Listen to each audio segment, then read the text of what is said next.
Welcome back. Let's do it. Get that exhale in, baby. Okay, y'all. Back at it again with another story from Fatal Attraction. Life is very fatal right now. So I would watch your attractions, yes? Okay. So this story takes place of a southern native. Her name is Miss Banks. I'm gonna call her by her last name. There's a young man named Todrick. Have a spicy mustard dip, mayonnaise, spicy mustard, some seasoning of your choice. I put sriracha and hot sauce. And this time I jazzed it up with some peanut sauce because that's always good.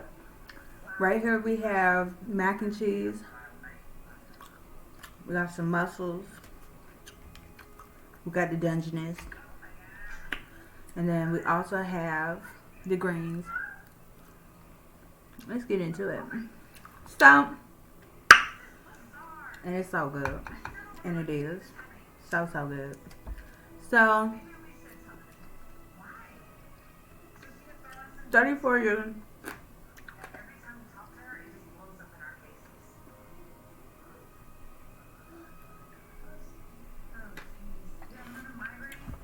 Thirty-four-year-old Todrick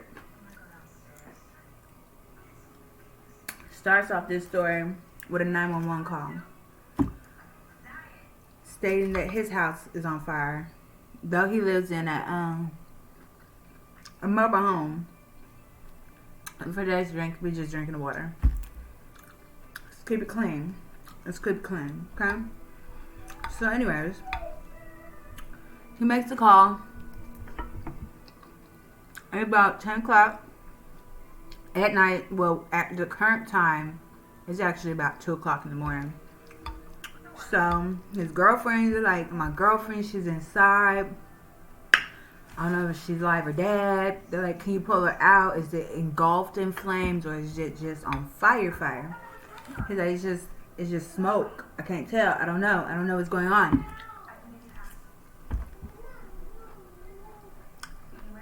So he was actually able to drag Miss Banks' body out of the mobile home in the nick of time.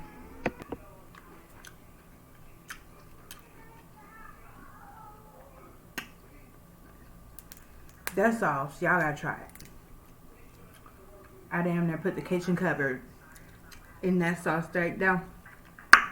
Very much worth it. The peanut sauce really just took it up a notch.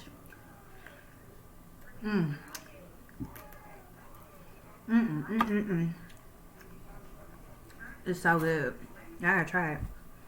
It's good on the greens. Like, it's good on everything. Like, I almost don't even know myself right now because I did it. Very good.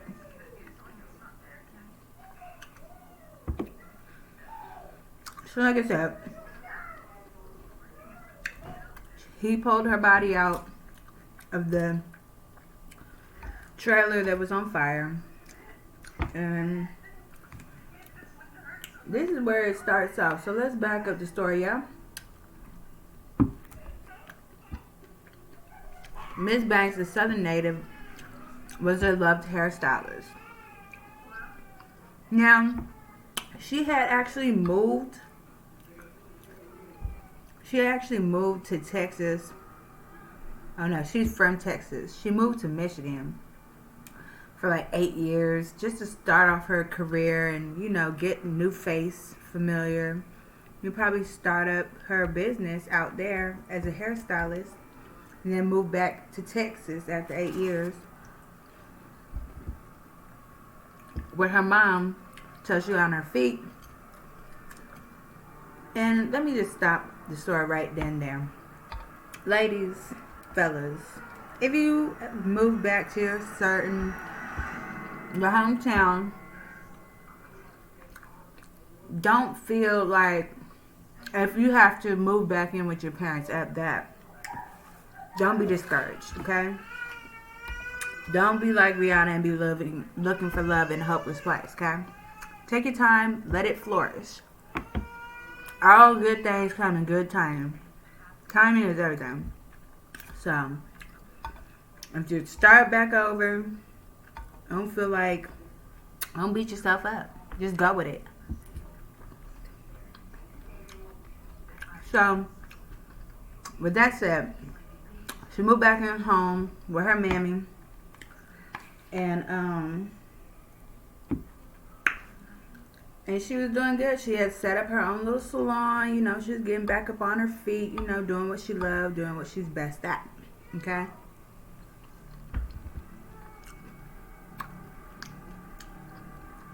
Everything's so good.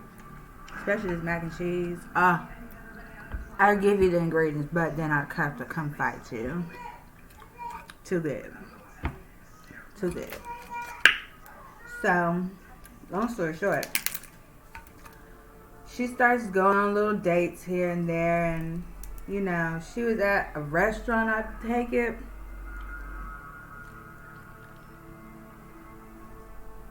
and she just happened to run across Todrick, who was actually from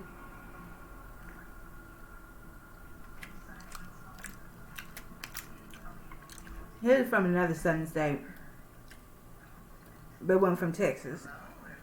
So, you know, him being that he just had moved out there and she had just moved home, she just was like, yes, this is something I could get into. So boom,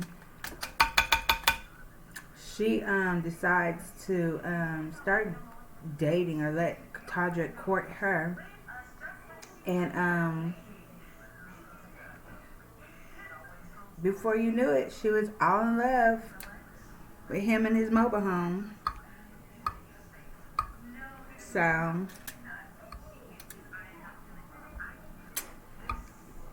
she decided she was going to move right on in without getting the scoop. The 911. The 413. Okay? So, everything seemed like it was going well. And, you know, business is booming at the salon.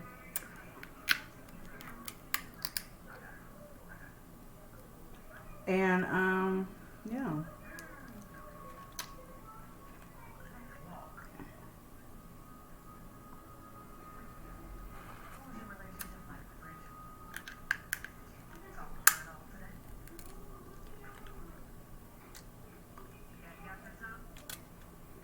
You know, she ends up falling in love with one of her female clients that she's seen, and that became like not only just a lover, but like her buddy, her go-to safe keep my secrets, you know, da da da da. So her name was Renee, and Renee actually comes in the best timing you can have for somebody to come up, you know, in harm's way, if I may. So, long story short,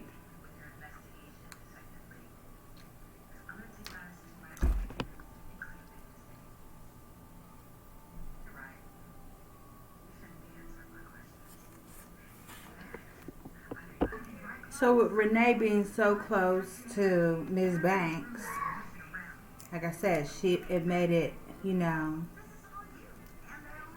easier to process what had the police found at the crime scene.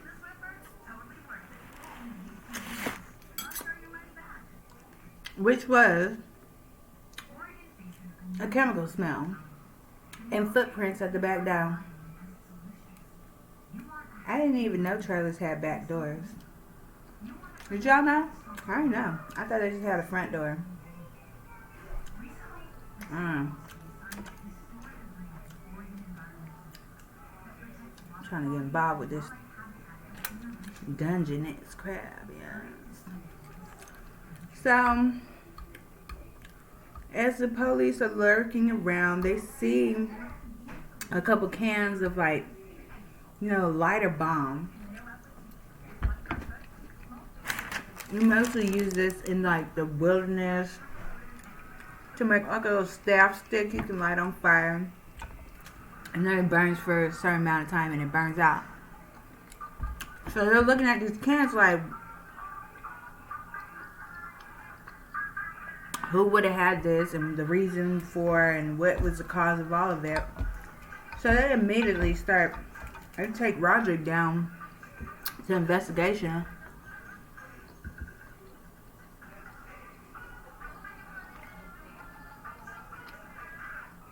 And they're like, who could have did this? He's like, no, she was loved. She worked in a salon, da-da-da-da.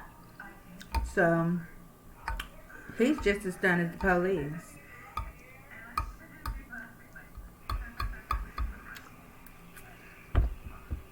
So, long story short, he goes and gives them his alibi and his thoughts of what could have happened or what did happen. So, and it looks kind of crunchy. Just gonna skip it. So, sorry, hold on. I got to feed my face real quick.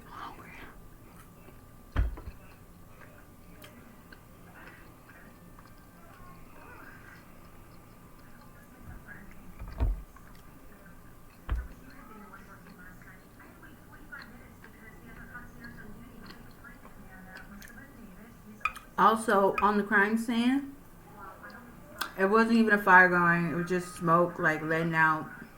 It built up and burnt out. So, it was no fire. No possible way it was going to burn down. Being that he didn't use, like, a long-term burning solution. Yes. So, his only... Todrick's only question to the police were about his safe, because apparently he had a little safe in his house.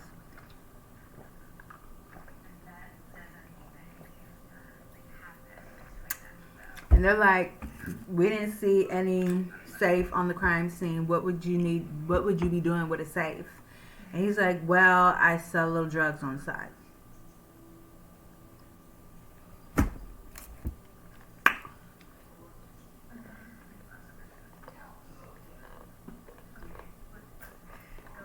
So police continue the investigation. They're like, so where were you while this fire started, and who were you with? So he said he started with the whole day. Him and his girl went to church with her mammy, and they dropped her off back at her mother's place, and then he went and dropped his woman off because she didn't want to ride around with him and his brother, James. So he dropped her off. About that time, it was like after they had went out to dinner and everything after church. So that's going to take all day long.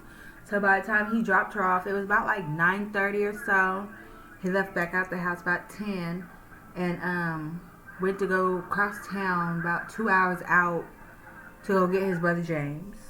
And from there, from 10 to 1:30, Roderick and James were riding around the city, wind through their hair, wind flowing through their wings, okay? So, they was having a good old time.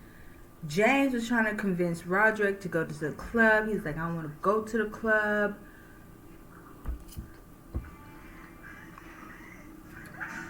Yeah.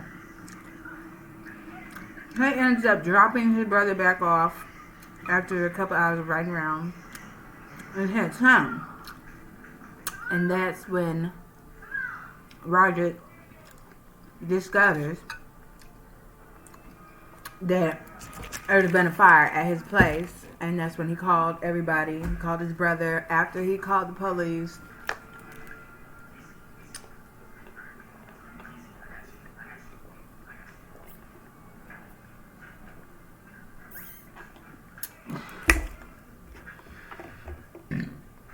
Excuse me.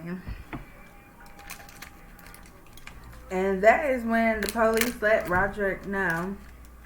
I mean, Todrick. Roderick, Todrick. It's real. Okay? She's gone. She done passed away. She's no longer. Let me put this right here. That's good. So, he's devastated. He's like, he's in disbelief. Oh my God. Oh my goodness. How could I be so reckless? I should have been there for her. Da da da da. And then was like, do you know who could have did this? Do you have any enemies? Like, what? Who? Why? Where? What? And why? The police were left at a blank. So they go and snoot a little bit more.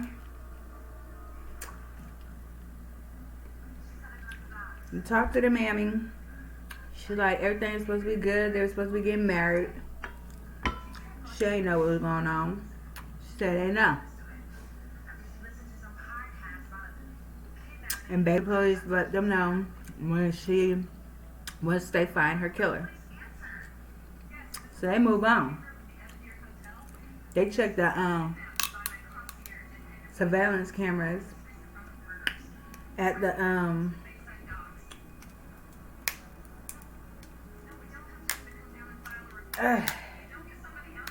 come on, don't be scared. Come on now. So they check the cameras at the gas station. They said they stopped that. Everything checks out. They actually were there.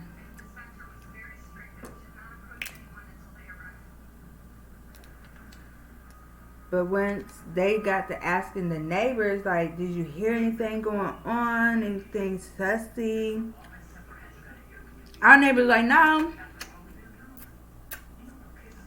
We love them two neighbors. You know, they're very helpful for the community. And nobody detected anything going wrong.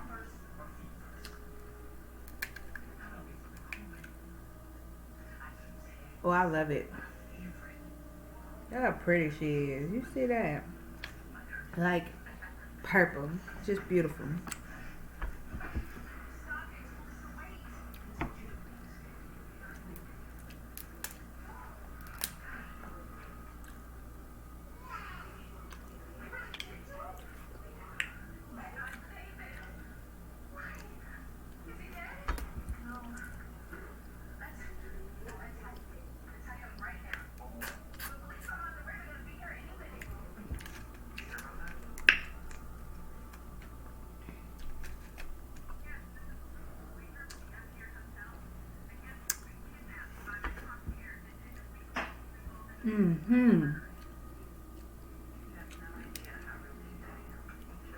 I had to get into it, y'all.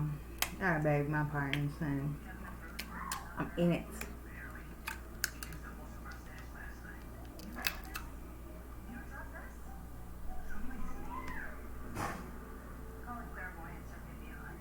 And they're jumping each other, y'all.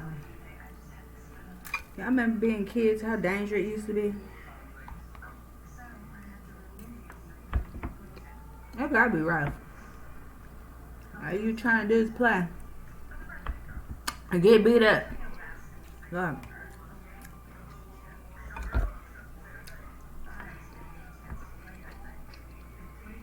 So they called Jason down. I said, come on in here, son. Let me talk to you.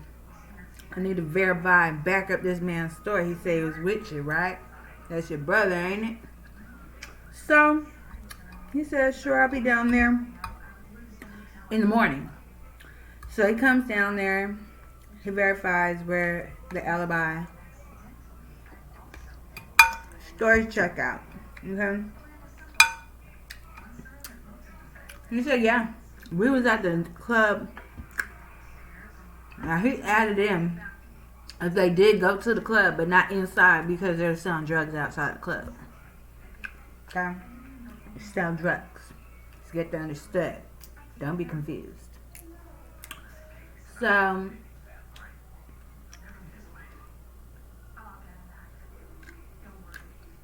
I love it. It's very much pieces like that I live for.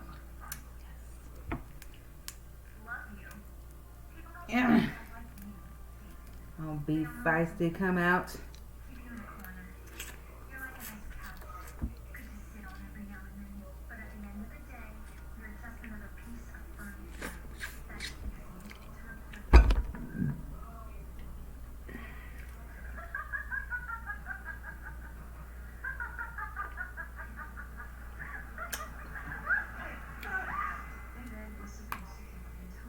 But he's like, when we was at the club together, their alibis check out. But he also told the detectives to look into a man named Jason. Now, Jason was a longtime lover friend zoned permanently by Miss Banks. And he just knew when Miss Banks came back to the state, he was about to have his chance at a romantic relationship of a lifetime. Unfortunately, she dodged him, did the Matrix, and then came back out with Todrick. So he let it go. But once they got Jason to come down to the station to get his alibi and see where he was at, because, you know, jealous lovers, not secret lovers, but jealous lovers can be a dangerous combination as well. So he got him down to the station, and he decides to go ahead and let the detectives know, like, I was working a triple shift. He said not one, but two, all three shifts he worked it. Should run the money bag up. Well, they called the boss. He clarified he wasn't there. And after he did that, he went ahead and let the detectives know, hey, Todrick is not who you think he is. He's very aggressive. He came to my job and threatened me to leave Ms. Banks alone, which I already knew to do that because, you know, whatever she wants, I give it to her. She wanted to be with me, I could do that for her. She wanted just friendship, I could do that also. He said no limit. I try to be around for the long haul. So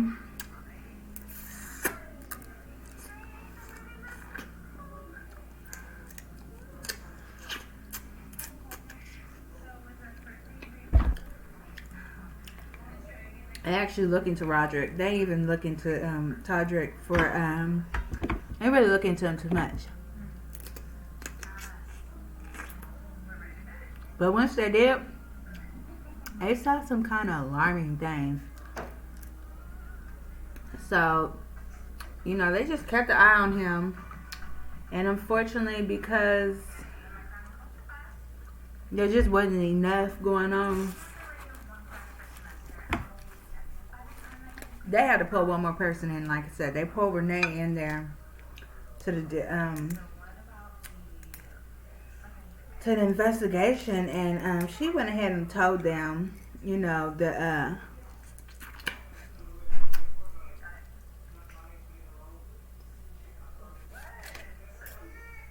detectives that she was actually Miss Banks' secret lover.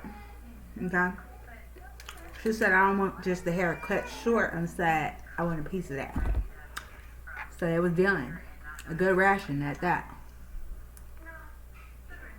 So much that you could find Renee at Miss Banks' studio, her hair studio, just lounging around, making it look busy in there. You know, as a friend should be. Make it look busy. Make people desire to come here. So that's what she did.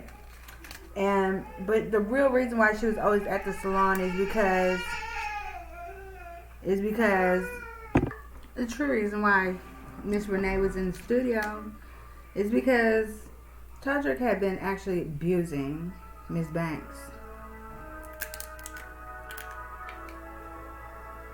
within the last couple of weeks has just got worse. He was very insecure.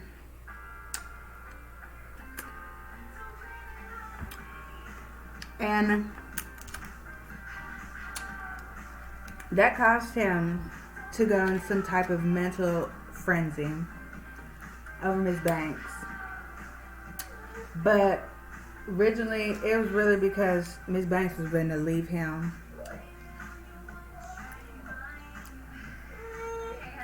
She said she had took all she could take from him. And that if she ended up dead, that Todrick did it. So I give them police, detective,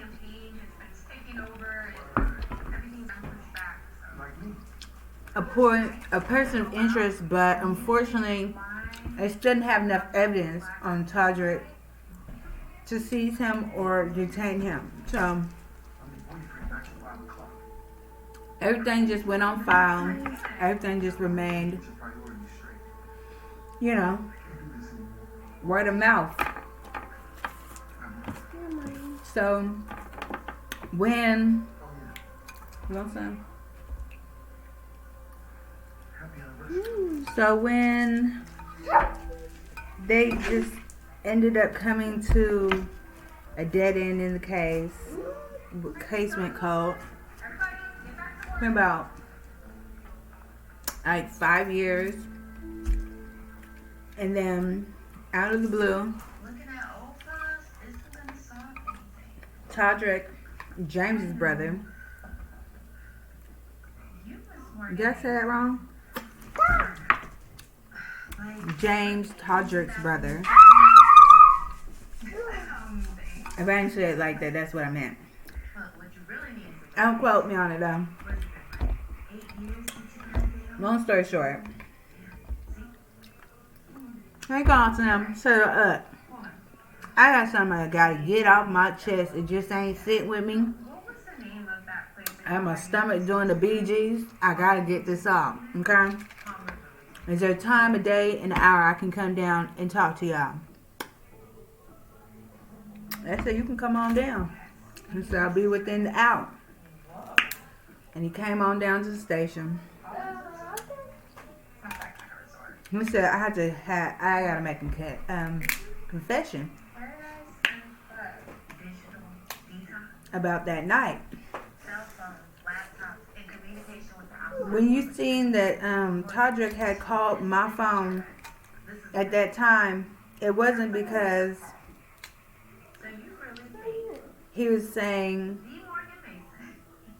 help me or nothing. It was basically he confessed to his brother James that he killed his fiance and he needed to clear up the alibi, so I lied. He also helped him set the fire because he actually strangled Miss Banks to death. Strangled the poor little lady to death. And then had his brother James go get the lighter bomb so that he could line the bathroom door with the bomb and then set fire to the bomb.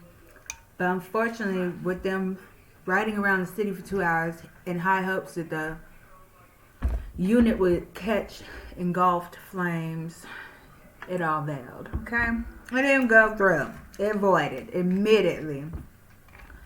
Like I said, for 2 reasons. The substance they used was not even high enough in fluid bomb, so it wasn't gonna last.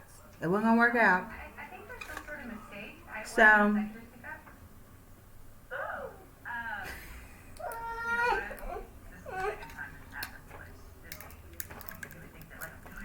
you want some? So he told him Todrick did it. And he had actually moved back to his small little town. I think in Kansas. He was from Kansas. They were both from Kansas. And the little town he was from, if you're in any type of cahoots, conspiracy of any type of negative light, the whole town gonna make it hard for you to live. So, with nobody knowing anything, it made it easier for Todrick to God. I like to cuss right then. It made it easier for Todrick to go ahead and live out his life. I think he even got another girlfriend. His ex-wife, by the way, the detectives reached out to his ex-wife once they learned he had an ex-wife. And she was like, look, we cool. We cleared all the smoke out the alleyway. We're great. We're best friends now. I don't have nothing to say.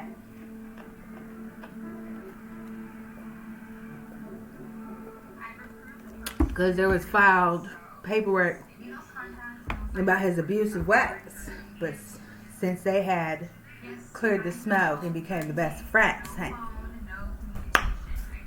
there was no reason to force it if she said it's Gucci is great, you know?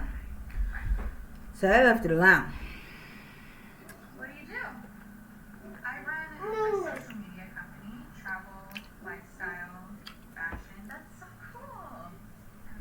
What's it called? Oh my. So anyways, they ended up finding Todrick. They ended up finding Todrick in Kansas, wherever he was at. Brought him back down to Texas and gave him life in jail. After the jury went over the whole scenario, they came back and said, you're just guilty, sir. And I think it was fair that he got life because he went off and like pretended like he really didn't know what was going on. Moved back to his hometown. Like there wasn't nothing going on. Like he didn't just kill that lady. Just sad. It's just sad. You know? All them years her mom had to live with no answers. Very selfish. Very, very selfish. I'm hoping that this vacation will give you some fresh perspective, you know? I'm sure there are like so many Said be careful. It's like my foster mother always said. Just never know. People come and go. You might be entertaining a demon.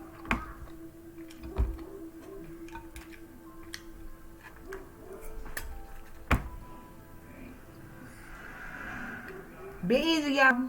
Thank you. I hope you enjoyed and eating good. So, seasonal greetings and be easy, my babies. Bye.